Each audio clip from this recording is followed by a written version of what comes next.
19 नवंबर 1917 को एक कश्मीरी पंडित फैमिली में जन्म होता है इंदिरा प्रियदर्शिनी गांधी नेहरू का। इनके जन्म के दौरान पिता नेहरू जी एक लीडिंग फिगर हुआ करते थे आज़ादी की लड़ाई में। इनकी मां का नाम था कमला नेहरू और मां से इन्हें काफ़ी लगाव था। ये जहाँ रहती थी यह इनका निवास स्थान था आनंद भवन, जो कि इलाहाबाद में था।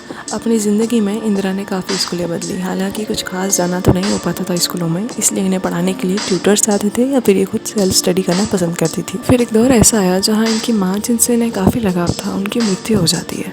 माँ की मृत्यु के बाद पिता नेहरू जी इन्हें रविंद्रनाथ टैगोर के आश्रम भेज देते हैं पढ़ने के लिए। वहाँ रविंद्रनाथ टैगोर से इन्हें काफ़ी इंस्पिरेशन मिलती है।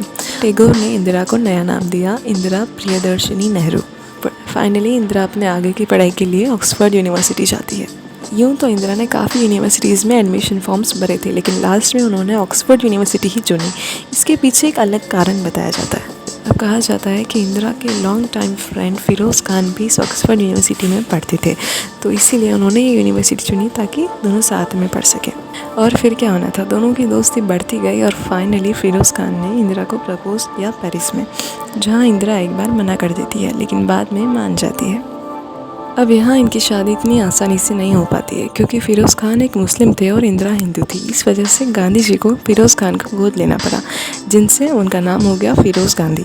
उसके बाद में फिरोज़ गांधी की शादी होती है इंदिरा नेहरू से एंड देन कुछ ही सालों में इनके 2 बेटे होते हैं, बड़ा बेटा राजीव गांधी और छोटा बेटा संजय गांधी। एक और इंदिरा के छोटे बेटे संजय गांधी हर चीज़ की समझ रखते थे और काफ़ी समझदार थे। वहीं पर दूसरी ओर उनके बड़े बेटे राजीव गांधी थोड़े ज़िद्दी स्वभाव के इंसान थे। हालांकि दोनों बच्चों को मां इंदिरा अपना ज़्यादा समय नहीं दे पाती थी, क्योंकि अधिकतर इंदिरा अपने राजनीतिक कार्यों में व्यस्त होती थी। फिर आया साल 1964, जहाँ जवाहरलाल नेहरू की मृत्यु हो जाती है। पिता की मृत्यु के बाद इंदिरा को राज्यसभा का मेंबर घोषित कर दिया जाता है। यहाँ मैं बता दूं कि जब जवाहरलाल नेहरू की मृत्यु होती है तब वे प्रधानमंत्री के पद पर थे और वे चाहते थे कि उनके बाद अगला प्रधानमंत्री उनकी बेटी इंदिरा गांधी बने।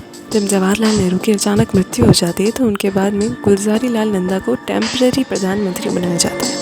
अब उस समय कांग्रेस के अध्यक्ष थे के कामराज, जिनकी इंदिरा से काफ़ी कम बनती थी। अब यहाँ प्रधानमंत्री पद के लिए 3 उम्मीदवार थे, लाल बहादुर शास्त्री, इंदिरा गांधी और मोरारजी देसाई। इस टाइम पर प्रधानमंत्री बनाने की पावर अध्यक्ष के पास हुआ करती थी और उस वक्त अध्यक्ष थे के कामराज, जिनके इंदिरा से मतभेद थे, तो उन्होंने इंदिरा को लिस्ट से आउट किया। फिर बसते हैं लाल बहादुर शास्त्री और मोरारजी देसाई। अब यहाँ शास्त्री बहुत ही शांत स्वभाव के सरल इंसान थे। अब यहाँ कामराज को पता था कि यदि मोरारजी देसाई को प्रधानमंत्री बनाया जाता है तो उन्हें गद्दी से हटाना मुश्किल हो सकता है। वहीं पर एक और लाल बहादुर शास्त्री को आसानी से कंट्रोल किया जा सकता था। इसीलिए कामराज ने लाल बहादुर शास्त्री को प्रधानमंत्री नियुक्त कर दिया और इंदिरा गांधी को इंफॉर्मेशन मिनिस्टर बना दिया। शास्त्री को प्रधानमंत्री बने केवल 19 महीने होते कि अचानक उनकी हार्ट अटैक से मृत्यु हो जाती है।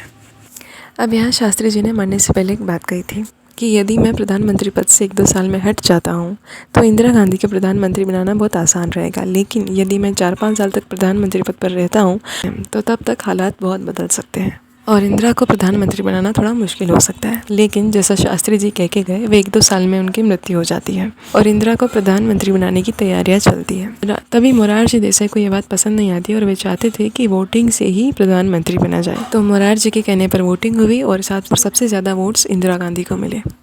24 जनवरी 1966 को इंदिरा गांधी को प्रधानमंत्री पद पर नियुक्त किया जाता है। वे 11 साल के लिए प्रधानमंत्री रहती है। फिर इंदिरा गांधी के बाद मोरारजी देसाई बनते हैं प्रधानमंत्री 2 साल के लिए और उसके बाद चरण सिंह जी जो सिर्फ 1 साल के लिए प्रधानमंत्री रहते हैं। ये 3 साल बाद भारत की पहली महिला प्रधानमंत्री दूसरी बार प्रधानमंत्री बनती है। अब इस बार इंदिरा जब फिर से प्रधानमंत्री बनती है तो वे कुछ ऐसे कदम उठाती है जिससे आधा भारत उनके खिलाफ और आधा भारत उनके साथ होता है। जानेंगे हम ये दूसरे पार्ट में। तब तक के लिए बने रहिए, लाइक कीजिए, शेयर, सब्सक्राइब। अगर पसंद आया तो please don't forget to subscribe. Thank you, bye bye.